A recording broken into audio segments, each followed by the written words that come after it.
Morning. हम दिखाई दे रहे हैं? हम नहीं दिखाई दे रहे हैं? आवाज सुनाई दे रहा है ना? बहुत है, आवाज सुनाई दे रहा है। ये हो गए भैया हमारे भारत में।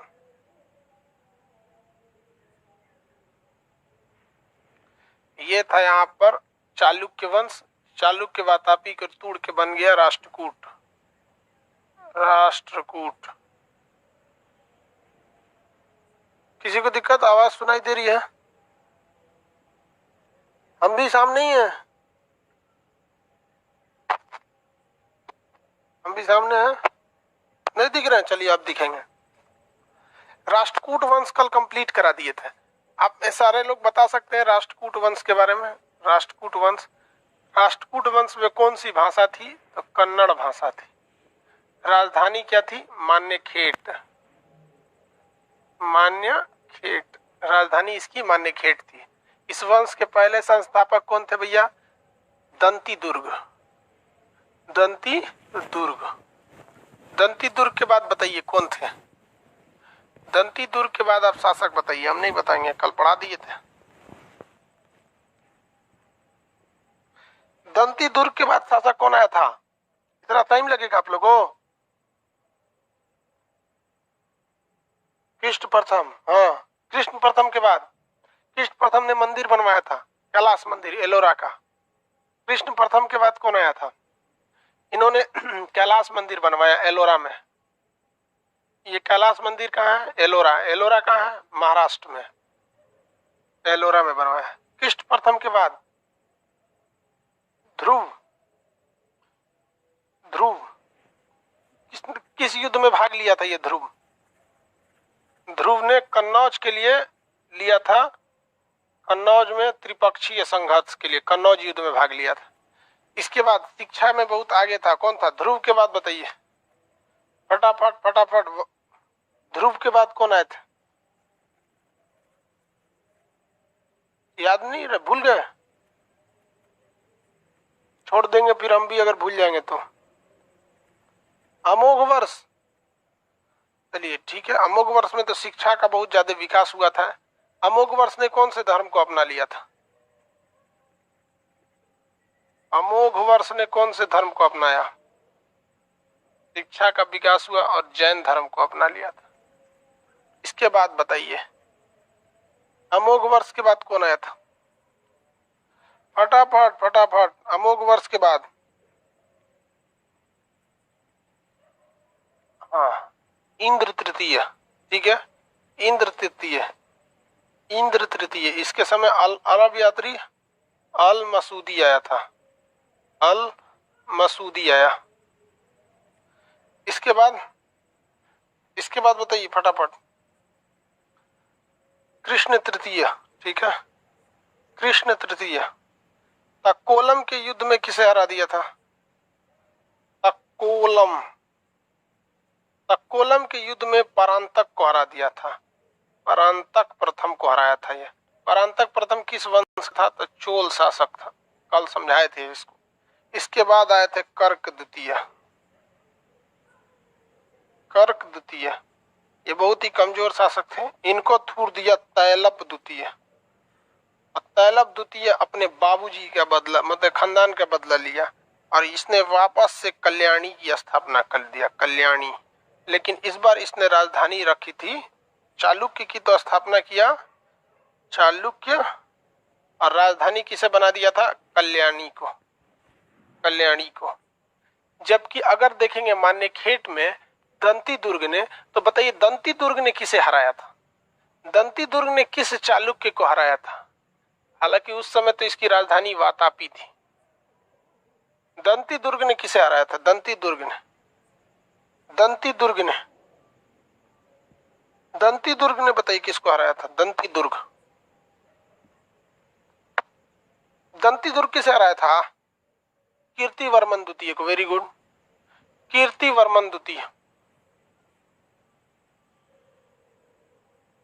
कीर्तिवर्मन सेकंड को हराया था। उस समय इनकी राजधानी वातापी थी। कंप्लीट था ये, कल बता दिए थे। अब आगे आते हैं सेन वंश, सॉरी पाल वंश। पाल वंश के बाद सेन वंश। देखिए भाई आपको भी पता है कि हर्षवर्धन की मृत्यु के बाद भारत में कोई बहुत बड़ा शासक बचा नहीं था, और हर्षवर्धन की जो राजधानी थी उस पर कब्जा करने के लिए बड़ी जोर शोर से सब तांडव चल रहा था। तो ये है हमारा कन्नौज, कन्नौज, ठीक है। और ये है बंगाल, बंगाल। तो बंगाल चाहता था कि हम, बंगाल का पूरा बंगाल और बिहार तक शासन था, तो बंगाल के लोग भी चाहते थे कन्नौज पर आक्रमण करना, नीचे वाले राष्ट्रकूट भी चाहते थे, इधर वाले गुर्जर प्रतिहार भी चाहते थे। तो बंगाल में एक वंश था जिसका नाम था पाल डायनेस्टी, पाल वंश, डायनेस्टी मतलब था वंश, पाल वंश। पाल वंश की जो राजधानी थी वो बिहार के मुंगेर में थी। पाल वंश की राजधानी बिहार के मुंगेर में थी, अभी भी हथियारों के लिए बहुत फेमस है। इस वंश के संस्थापक थे गोपाल, क्या नाम था, गोपाल। इन्होंने बिहार शरीफ में, बिहार शरीफ, गोपाल जो थे वो बिहार शरीफ में, बिहार में एक जगह है बिहार शरीफ, वो ठीक बिहार के बीचों बीच में है, नालंदा डिस्ट्रिक्ट, जिला है नालंदा, ठीक है। तो बिहार के बीचों बीच में उन्होंने एक यूनिवर्सिटी खोला, ओदंतपुरी, बिहार शरीफ, बीएस लिख देते हैं, बिहार शरीफ। यहाँ पर उन्होंने ओदंतपुरी, ओदंतपुरी, ओदंतपुरी यूनिवर्सिटी विश्वविद्यालय खोला, ओदंतपुरी विश्वविद्यालय खोला था। इन्होंने, इस वंश के संस्थापक गोपाल। देखिए एजुकेशन में हिंदुस्तान शुरू से ही सही रहा है। हर राजा महाराजा को देखिएगा अपने वक्त में एक कोई ना कोई यूनिवर्सिटी कॉलेज जरूर खोला है, ताकि वहां पर शिक्षा और पढ़ाई को आगे बढ़ाया जा सके। इस वंश के संस्थापक कौन थे भैया, गोपाल। गोपाल के बाद इस वंश का शासक आया धर्मपाल, धर्मपाल। देखो भाई, धर्मपाल जो था ये भी एक योग्य शासक था, बहुत बेहतरीन शासक था, लेकिन इसने शिक्षा और युद्ध दोनों किया। इसने भागलपुर में, यहाँ इसने कहाँ पे यूनिवर्सिटी खोला, तो बिहार शरीफ में, तो इसने खोला भागलपुर में, भागलपुर बिहार में, ये दोनों भागलपुर, भागलपुर में इन्होंने विक्रमशिला विश्वविद्यालय खोला, विक्रमशिला विश्वविद्यालय, विक्रमशिला विश्वविद्यालय। आप में से कितने लोग बता सकते हैं कि विक्रमशिला विश्वविद्यालय में बौद्ध धर्म के किस शाखा की शिक्षा दी जाती थी? आपको बौद्ध धर्म पढ़ा दिए हैं। बौद्ध धर्म में महायान, हीनयान, ब्रजयान, शून्यवाद, ये सब जो चीजें थी, इसमें कौन सी शाखा की शिक्षा दी जाती थी?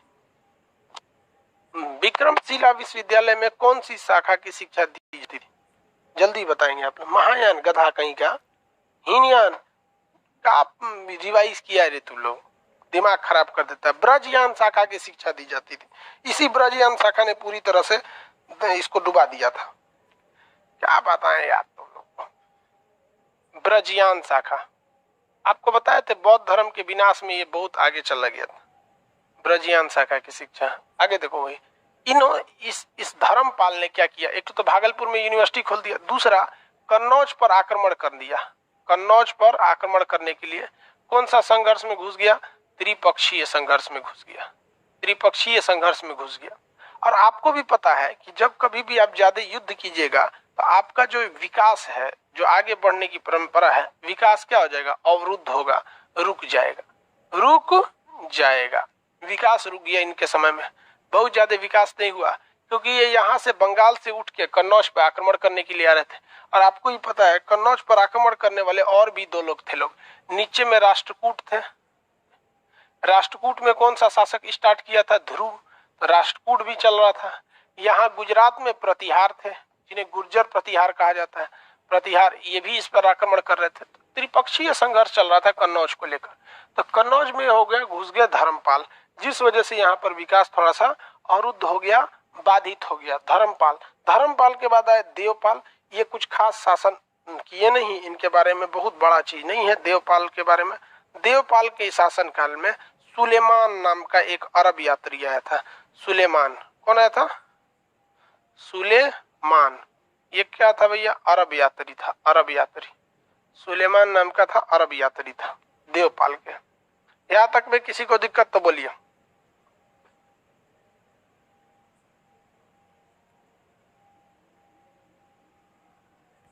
आगे बढ़े,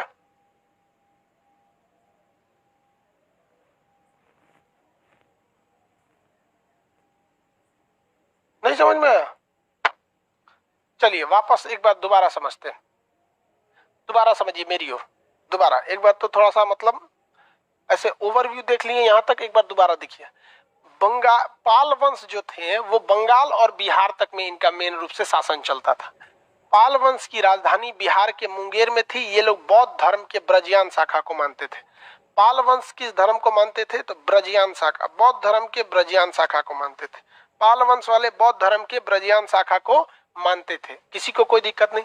पाल वंश के संस्थापक गोपाल, पाल वंश के संस्थापक गोपाल। राजधानी इनकी क्या थी? बिहार की मुंगेर में। बिहार का क्या था? मुंगेर। पाल वंश के संस्थापक गोपाल। गोपाल ने बिहार शरीफ में कौन सा यूनिवर्सिटी खोला? गोपाल ने बिहार शरीफ में कौन सा यूनिवर्सिटी खोला? बिहार के बीचों बीच में है बिहार शरीफ। कौन सा यूनिवर्सिटी खोला?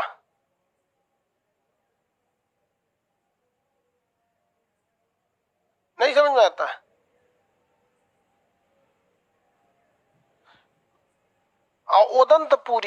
ओदंतपुरी विश्वविद्यालय खोला। देखिए बिहार शरीफ में इसने ओदंतपुरी विश्वविद्यालय खोला। अगला शासक आया धर्मपाल। धर्मपाल ने भागलपुर में, बिहार में ही जगह है लेकिन वो बिहार के एकदम साइड में, बंगाल से सट के उस साइड में एकदम, तो भागलपुर में इसने कौन सा विश्वविद्यालय खोला? विक्रमशिला विश्वविद्यालय। विक्रमशिला विश्वविद्यालय में ब्रजयान शाखा की शिक्षा दी जाती थी। धर्मपाल ने त्रिपक्षीय संघर्ष में भाग लेने के कारण इसके समय विकास रुक गया था। अगला शासक देवपाल, जिसके समय में अरब यात्री सुलेमान आया था। 3 शासकों के नाम याद रखेंगे, जिसमें 2 जो शुरुआत के 2 हैं ये काफी अच्छे थे। ओदंतपुरी विश्वविद्यालय और विक्रमशिला विश्वविद्यालय की स्थापना किया था। किसी को कोई दिक्कत नहीं है? इसके बाद अगला शासक आया था महिपाल। क्या था? महिपाल। महिपाल, महिपाल, ठीक है। इसे हम पाल वंश का, किस डायनेस्टी का? पाल वंश का द्वितीय संस्थापक कहते हैं। द्वितीय संस्थापक कहते हैं। द्वितीय संस्थापक ऐसा क्यों कहते हैं द्वितीय संस्थापक? देखिए धर्मपाल के, ये तो संस्थापक थे गोपाल, इन्होंने स्थापना किया। धर्मपाल के समय युद्ध होने लगा इतना ज्यादा कन्नौज को लेकर कि इनका विकास भी तरह से रुक गया। देवपाल आया तो कुछ खास काम नहीं किया। दोबारा विकास का कार्य प्रारंभ किया था किसने चालू किया था? महिपाल ने चालू किया था। इसलिए महिपाल को जैन, इसका पाल वंश का क्या कहा जाता है? द्वितीय संस्थापक कहा जाता है। पाल वंश का क्या कहा जाता है? द्वितीय संस्थापक। पाल वंश का द्वितीय संस्थापक। किसी को कोई दिक्कत? महिपाल, आगे बढ़े। पाल वंश का द्वितीय संस्थापक महिपाल को कहा जाता है। इसके बारे में हम आपको कुछ पढ़ाए हैं। महिपाल पर किसने आक्रमण किया था? नीचे से देखिए चोल और इधर राष्ट्रकूट, तो यहाँ देखिए यहाँ तो राष्ट्रकूट है, राष्ट्रकूट के साथ साथ नीचे में कौन चल रहे थे? सब चोल चल रहे थे सब। आपको भी पता है राष्ट्रकूट शासक कृष्ण तृतीय ने चोल शासक परांतक को हराया था। तो ये तो चारों एक साथ चल रहे थे सब। तो चोल में से कौन आके यहाँ हमला किया था? बंगाल पे आकर चोल में से कौन आकर हमला किया था? कुछ याद है? नौसेना से राजेंद्र प्रथम। वेरी गुड, राजेंद्र चोल या राजेंद्र प्रथम, वही जिसे कहिए राजेंद्र चोल। बताइए उस समय राजेंद्र प्रथम ने जब आक्रमण किया तो उस समय शासक कौन था? यही था बेचारा महिपाल। और इसी महिपाल के समय चोल आक्रमण हो गया। चोल आक्रमण हुआ था और चोल आक्रमण का नेतृत्व उस समय किए थे राजेंद्र प्रथम। किसने किया? राजेंद्र प्रथम। चोल का नेतृत्व किया था उन्होंने, राजेंद्र प्रथम। और आपको भी पता है यहाँ गंगा जल के लिए राजेंद्र प्रथम ने इसे क्या किया था? मतलब आक्रमण किया था। आपको भी पता है क्या बंगाल को जीता था? बंगाल को जीता था? नहीं, मतलब सॉरी, बंगाल को अपने कब्जा में लिया था? नहीं लिया था। इस युद्ध के बाद कितने लोग बता सकते हैं कि राजेंद्र चोल ने अपने को कौन सी उपाधि धारण किया था? इस युद्ध के बाद राजेंद्र चोल ने कौन सी उपाधि धारण किया था? जल्दी फटाफट बताएं। इस युद्ध के बाद राजेंद्र चोल ने कौन सी उपाधि धारण किया? आप नहीं बताओगे तो फिर हम रोक देंगे क्लास। गंगई कोंड, वेरी गुड। करण जी आपका आंसर सही है, गंगई कोंड की उपाधि धारण किया था। राजधानी तंजौर के बगल में एक नया शहर बसाया था, गंगई कोंड चोलपुरम, और वहां तालाब खुदवा के उसमें गंगा जल को मिला दिया, नाम रखा चोल गंगम, चोलों की गंगा। इसने इंडोनेशिया पर भी आक्रमण किया था, वहां के शैलेंद्र शासक को किया था बढ़िया।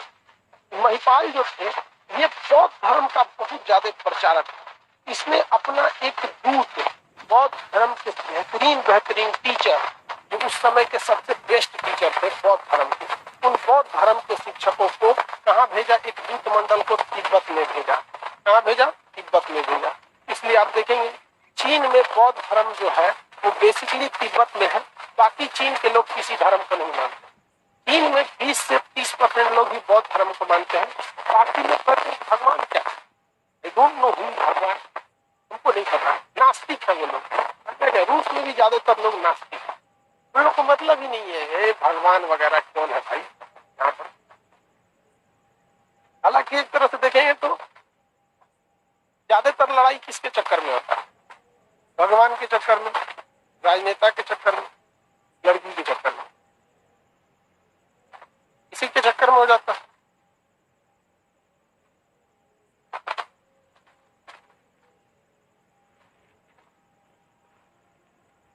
हो गया? आगे बढ़े तो वह पाल शासक जिसने नहीं समझ में आया? अरे नहीं बोल रहे थे हम बोल नहीं रहे थे इसलिए साउंड वो था। पाल वंश समझ में आ गया? पाल वंश में आपको याद रखना है यही 3 शासकों को, इसके सिवा कोई नहीं है। मदन पाल तो सोचा इस वंश का लास्ट शासक था। मदन पाल इस वंश का कौन सा शासक था? लास्ट शासक था। इसके बाद इसके जगह पर सेन वंश की स्थापना हो गई यहाँ पर। चलिए अब थोड़ा सा एक बार हम आपसे सवाल पूछ देते हैं, पूछा जाए? अरे साउंड नहीं आ रहा है क्या? आ रहा है, फिर से समझा देते हैं। वॉइस प्रॉब्लम है, उस समय का प्रॉब्लम होगा, अभी ठीक है। देखो उस समय बोल नहीं रहे थे हम।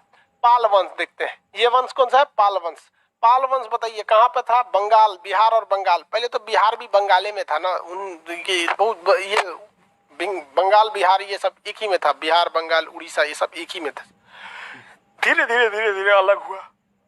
बंगाल से 1911 में तोड़ दिया गया बिहार को, 1936 में बिहार से तोड़ दिया गया उड़ीसा को, 2000 में तोड़ दिया गया झारखंड को, सब तोड़ दिया गया।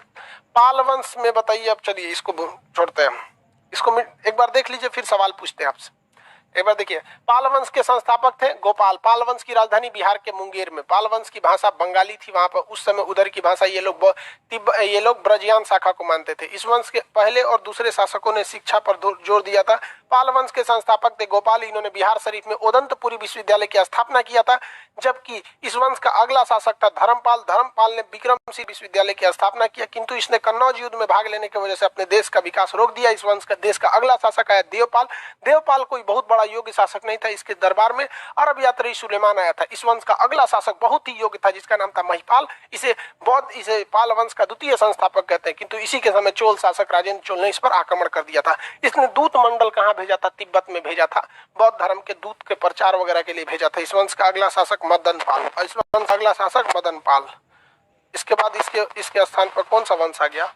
सेन वंश। मदन पाल के बाद इस वंश पे आ गया सेन वंश। कौन सा वंश? सेन वंश। क्वेश्चन पूछा जाए? क्वेश्चन पूछा जाए? चलिए, किस पाल शासक ने तिब्बत में दूत मंडल भेजा था? किस पाल शासक ने तिब्बत में दूत मंडल भेजा था? आंसर चलिए सही है, धर्मपाल। Very good. उदंतपुरी विश्वविद्यालय किसने बनवाया था?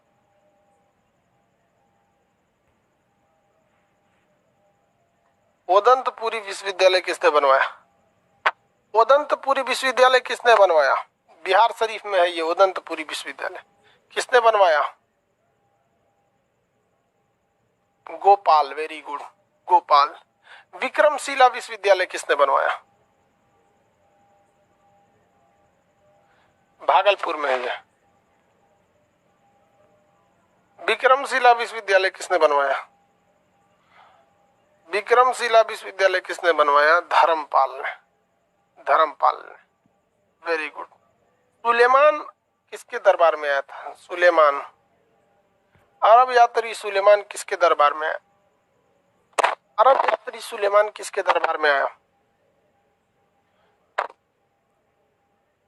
अरे गोपाल के समय में आया था गधा, धर्मपाल के समय में इसमें भी नहीं, देवपाल के समय में आया, देवपाल के समय में। देवपाल कन्नौज पर आक्रमण, कन्नौज युद्ध में भाग लेने वाला, कन्नौज युद्ध में भाग लेने वाला, कन्नौज युद्ध में भाग लेने वाला, कन्नौज युद्ध में भाग लिए थे धर्मपाल, इसलिए विकास रुक गया था धर्मपाल। आर के चले आए थे। लास्ट शासक, लास्ट शासक, लास्ट शासक मदनपाल, लास्ट शासक मदनपाल। चोल का आक्रमण किसके समय हुआ था? चोल शासक राजेंद्र प्रथम जो थे, ये किसके समय में बंगाल पर आक्रमण कर दिए थे? चोल शासक राजेंद्र प्रथम किसके समय बंगाल पर आक्रमण किए थे?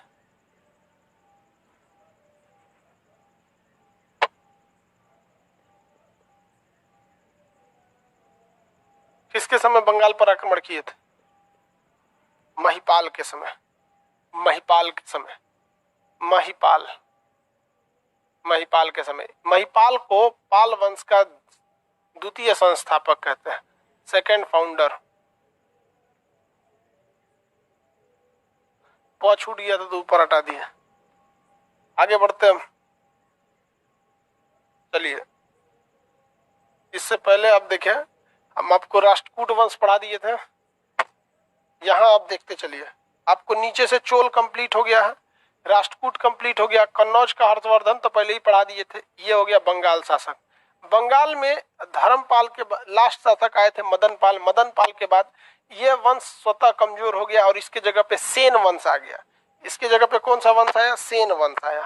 सेन वंश बहुत ही नॉर्मल वंश था, इसके बारे में कोई क्वेश्चन नहीं पूछता है। एक दो क्वेश्चन है, आप चाहेंगे तो डायरेक्ट वो क्वेश्चन भी याद कर सकते हैं, हालांकि हम आपको बता देते हैं, लेकिन वो कुछ खास वंश नहीं था, बहुत ज्यादा विकास नहीं हो पाया इस वंश का। देखिए, आपको पहले पता है कि ये जगह है कन्नौज, युद्ध का सबसे बड़ा अखाड़ा बन चुका था कन्नौज। नीचे से आ रहे थे राष्ट्रकूट, ये तो धवा के शांत हो गए राष्ट्रकूट वाले। राष्ट्रकूट में कौन भाग लिया? ध्रुव। यहाँ पे कौन थे भैया? यहाँ पर प्रतिहार, प्रतिहार। और यहाँ पर इस साइड में कौन था? पाल। ये वंश किसका था? पाल वंश का। पाल वंश का जब अंत हुआ तो इसके स्थान पर कौन सा वंश आ गया? सेन वंश आ गया। तो पाल वंश के स्थान पर कौन सा वंश आया था? सेन वंश। सेन वंश। ये भी कहा था? बंगाल में। राजधानी इसकी क्या थी? लखनौती या नदिया, लखनौती, लखनौती। बंगाल में लखनौती, इसी को नदिया, नदिया, नदिया, लखनौती या नदिया। किसी को कोई दिक्कत? पाल वंश के स्थान पर कौन सा वंश आया? लक्ष्मण सेन थे ना। सेन वंश के संस्थापक लक्ष्मण सेन नहीं थे, सामंत सेन थे।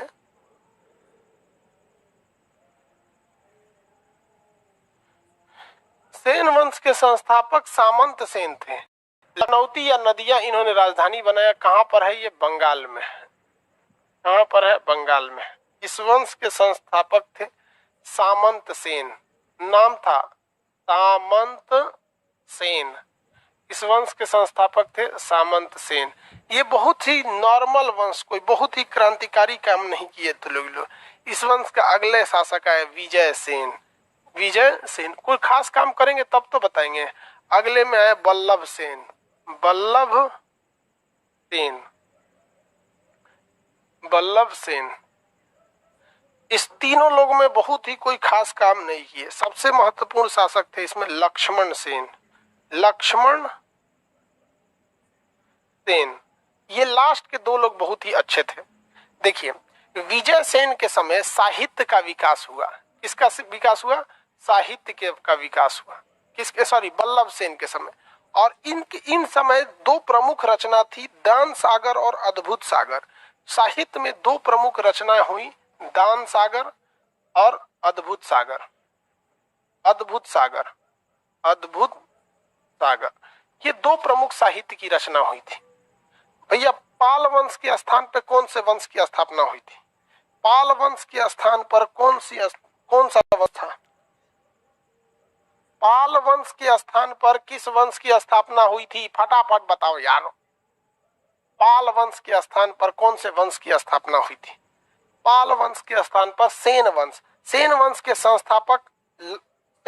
संस्थापक सामंत सेन, अगला शासक विजय सेन। इन दो लोग को नहीं याद रखना है, सामंत सेन और विजय सेन। उसके बाद बल्लभ सेन।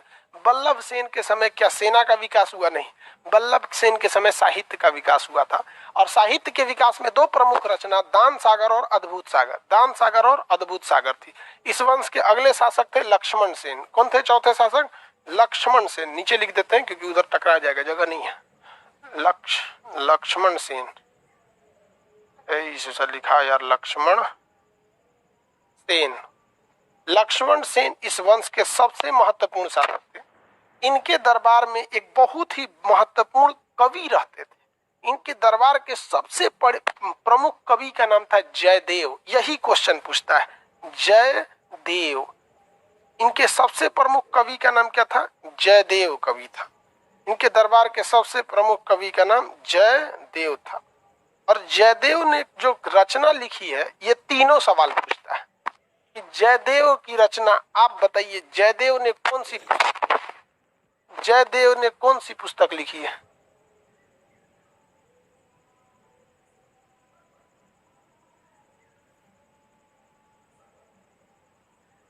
बताइए कौन सी रचना लिखी है? जयदेव की सबसे प्रमुख पुस्तक गीत गोविंद। वेरी गुड, गीत गोविंद। गोविंद मतलब भगवान होता है। अब भगवान के लिए गाया हुआ गीत, गीत गोविंद।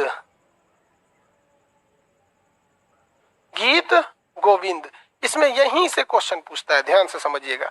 पूछेगा गीत गोविंद किसकी रचना है, तो आप बता देंगे जयदेव की रचना है। लेकिन कभी कभी क्वेश्चन इस वंश से एक अलग टाइप का आता है, बस वही यही है कि गीत गोविंद के रचनाकार जयदेव किसके दरबार में संरक्षण प्राप्त थे, यानी किसके दरबार में रहते थे, किसके यहाँ वो सरकारी नौकरी पे थे, संरक्षण प्राप्त थे, किसके दरबारी कवि थे? तो लक्ष्मण सेन के।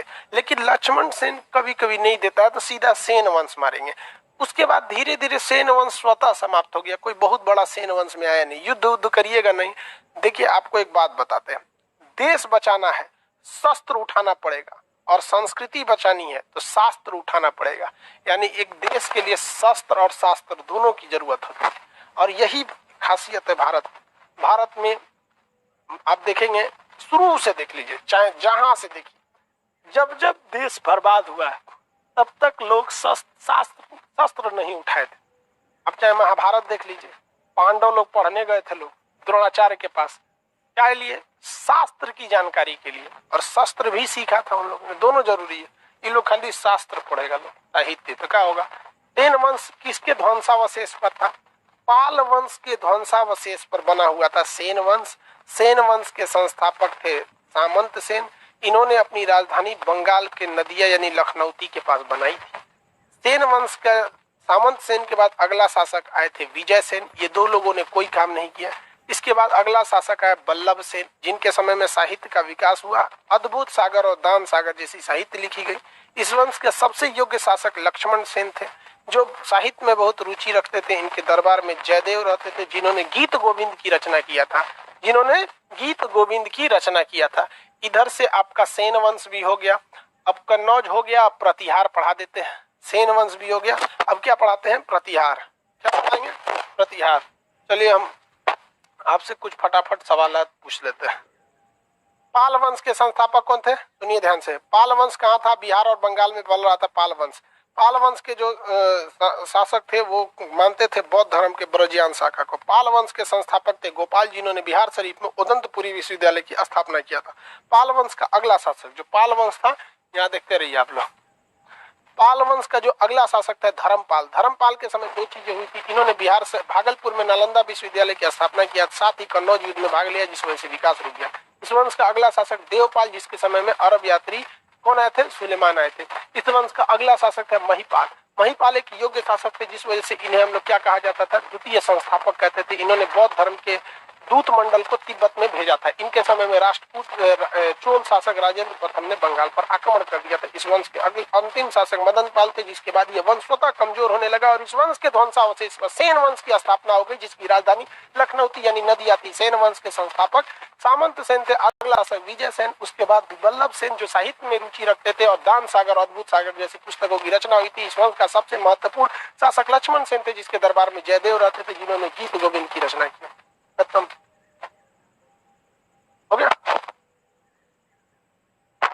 खत्म हो गया। प्रतिहार समझ जाते हैं, कौन सा समझते हैं? प्रतिहार। बता भाई, कन्नौज पर फाइनली जीत किसे मिली थी? कितने लोग बता सकते हैं? कन्नौज जीत कर किसने आया था? इस कन्नौज पर फाइनली, कन्नौज पे त्रिपक्षीय संघर्ष हुआ। इधर से एक पक्ष आया पाल वंश, इधर से आया राष्ट्रकूट वंश, इधर से आया प्रतिहार वंश। फाइनली जीता कौन था? फाइनली जीता कौन था? प्रतिहार जीते थे। फाइनली जीतने का काम प्रतिहार, नागभट्ट थे प्रतिहार वंश के संस्थापक, नागभट्ट।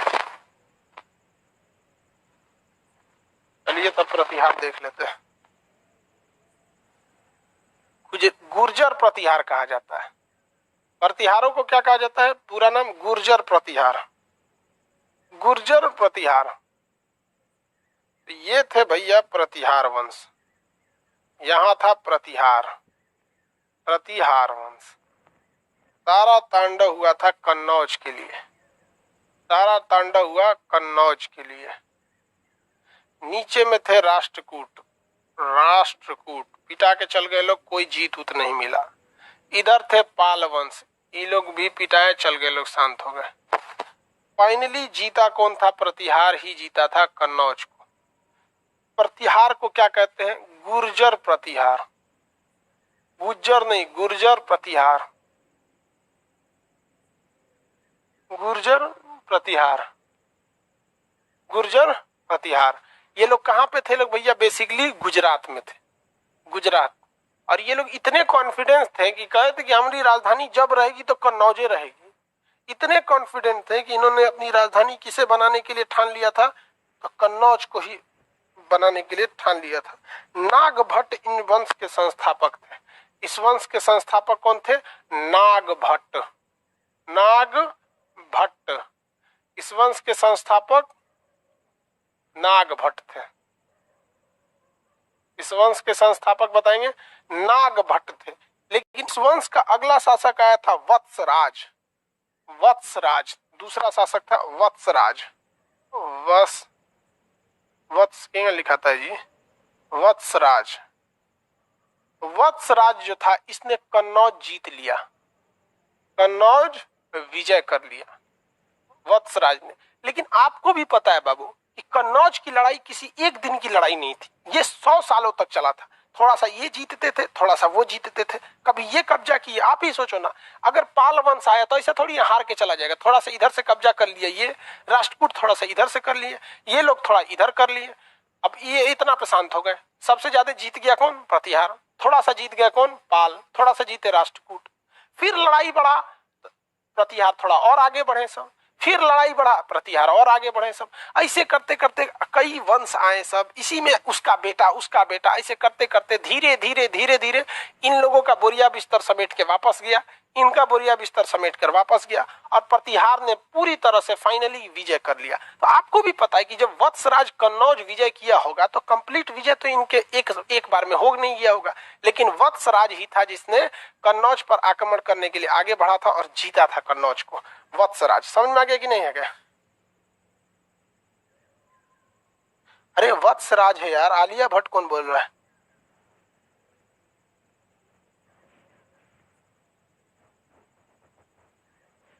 अरे यार तुम लोग भी गजब बात करते हैं। वत्सराज थे। आगे बढ़े। इस वंश का अगला शासक आया था मिहिर भोज। इस वंश का अगला शासक का नाम क्या था? मिहिर भोज। मिहिर भोज, मिहिर भोज। इसने कन्नौज को पूर्णतः जीत लिया, पूर्ण विजय पा लिया।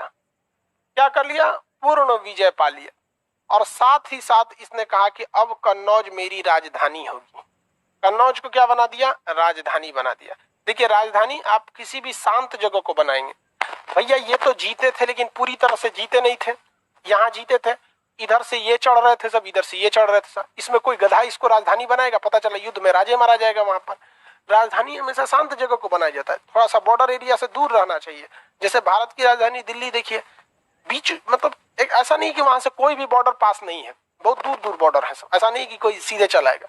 अब पाकिस्तान का बॉर्डर इस्लामाबाद पसवे है, बहुत दूर नहीं है, पास है, हम लोग का काम आसान किया रहेगा। तो मिहिर भोज थे ये इस वंश के, और ये वंश धीरे धीरे गुजरात से लेके कन्नौज तक इस वंश का क्या हो गया, विकास हो गया। यशपाल इस वंश के अंतिम शासक थे, जिसके बाद इस वंश का क्या हुआ पता ही नहीं चला, धीरे धीरे चौपट हो गया। जब तक जिंदगी में कोई लक्ष्य नहीं रहेगा आपको जीने का मजा ही नहीं आएगा, इसलिए जिंदगी में कोई ना कोई एक लक्ष्य होना चाहिए। यशपाल इस वंश के लास्ट शासक हो गए लोग, इनके बाद क्या हुआ पता नहीं चला, क्योंकि जब तक इन्होंने कन्नौज को जीत नहीं लिया, इनके खानदान, इनके नसों, इनके डीएनए में एक जुनून दौड़ रहा था कि हमें कन्नौज जीतना है। उसके बाद ये लोग जीत गए तो कोई मतलब ही नहीं बना। आप लोग के अभी जुनून है कि हमें नौकरी लेना है, पढ़ लिखना है, एसएससी, यूपीएससी, किसी को बीपीएससी, किसी को पीसीएस, किसी को कुछ निकालना है, सबको कुछ ना कुछ पढ़ना है। जिस दिन नौकरी हो जाएगी ना जिंदगी अजीब हो जाएगा, ऐसे चिराग क्या करना है, कुछ नहीं।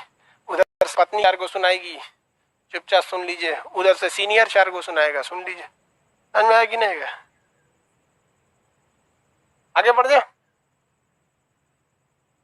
कन्नौज खत्म हो गया, देख रहे हैं, यही होता है। किसी देश को बचाना है तो आपको हर हाल में शस्त्र उठा के चलना होगा।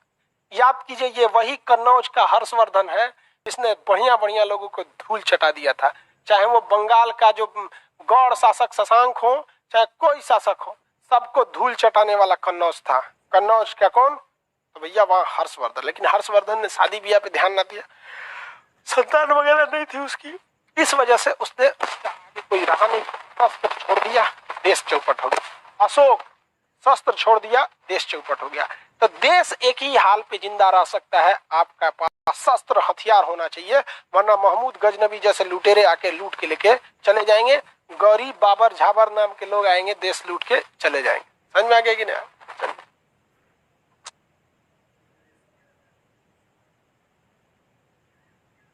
करेगी सर आप भी हर्षवर्धन है, हम कहाँ हर्षवर्धन है यार हर्षवर्धन बोलता है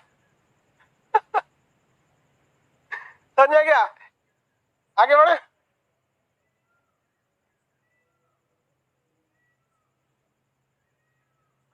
साउंड स्लो आ रहा है यार, आगे का क्लास कल समझेंगे लोग, हम लोग कल नहीं। अब देखो तो भाई साउंड आ रहा है, ठीक आ रहा होगा। अब आगे कल आगे का क्लास अब आगे समझेंगे लोग। कल तो भैया ईद है, आप सब लोग को भैया ईद मुबारक। जितने लोग मुसलमान भाई बहन लोग जो भी है लोग, सब लोग भाई ईद की नमाज थोड़ा सा, अब आपको हम क्या कह सकते हैं, धार्मिक चीज ऐसी होती है जो दूसरे का सुनता ही नहीं है, लेकिन चूंकि आप लोग हमारे विद्यार्थी हैं, हम आपसे अपना अधिकार समझते हैं, इसलिए आपको बोल सकते हैं। ईद की नमाज एक साल अगर आप घर में भी रह जाएंगे कोई बहुत बड़ा आफत नहीं पड़ जाएगा। ऊपर वाले को भी पता है कि थोड़ा सा कोरोना चल रहा है। आप वैसे भी देखो, आप ज्यादा भीड़ लगा देंगे नमाज में, आपको डबल घाटा होगा। एक आप कोरोना लेके आएंगे, दूसरा मीडिया खाओ खाओ खाओ खाओ चिल्लाएगी। याद है पिछली बार तबलीगी जमात, इस बार ईद की जमात हो जाएगा। तो इसलिए खुद की बेइज्जती से भी बचिए और खुद की जिंदगी भी बचाइए। समझ में आ गया कि नहीं आ गया?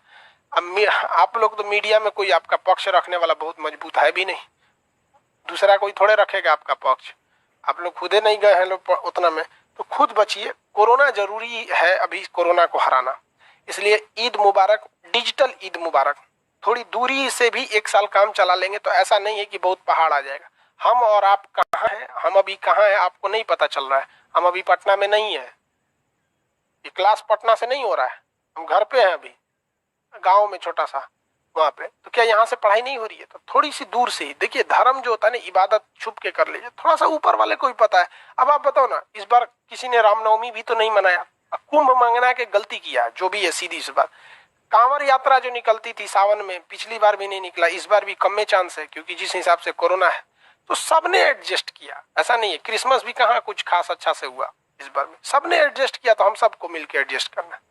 आप खुद देखो, इस बार की ईद मुबारक, क्या मुबारक बात करोगे यार, मतलब कोरोना है, ये है, कहीं से मुबारक बात लग रहा है। लेकिन फिर भी आप सब लोग को ईद मुबारक, हैप्पी ईद। आप सब लोग को हम ईद की सेवई खिलाएंगे, सारे लोगों को हम पीडीएफ में खूब बेहतरीन सेवई बना के डाल देंगे। जिसको जिसको खाना है प्रिंट करके निकाल लेना भाई, अब हम इससे ज्यादा क्या कर सकते हैं, पीडीएफ में सेवई, ठीक है। आप मेरी बातों को ध्यान से समझना यार, देश और स्वास्थ्य जरूरी होना चाहिए। कोरोना होने के बाद ना फिर सिवाय पछतावा का कुछ नहीं हो सकता। ये अजीब बीमारी है, या तो ठीक होंगे या तो चल जाएंगे। इसमें कोई नहीं कह सकता है कि कौन बचेगा कौन नहीं बचेगा, ये टोटल लक बाई चांस पे फिर डिपेंड हो जाता है। देखो यार, रोहित सरदाना जैसे पहुंच वाले आदमी जो नेशनल मीडिया पे थे, राहुल वोरा बेचारे इतने अच्छे, मतलब उनकी वीडियोस हम लोग देखते थे, वो दुनिया से चले गए। तो बच के रहिए, आप सबसे हम हाथ जोड़ के विनती करते हैं। एक बार थोड़ा सा डिस्टेंस में ही हम लोग गले मिल लेंगे। सब लोग को हैप्पी होली, हैप्पी होली नहीं, हैप्पी ईद। होली तो बीत गया, सब ईद मुबारक, सब लोगों को ईद मुबारक। नेक्स्ट क्लास हम लोग मंडे को करेंगे लोग, ठीक है।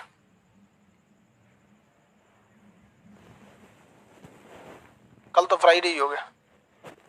ईद मुबारक।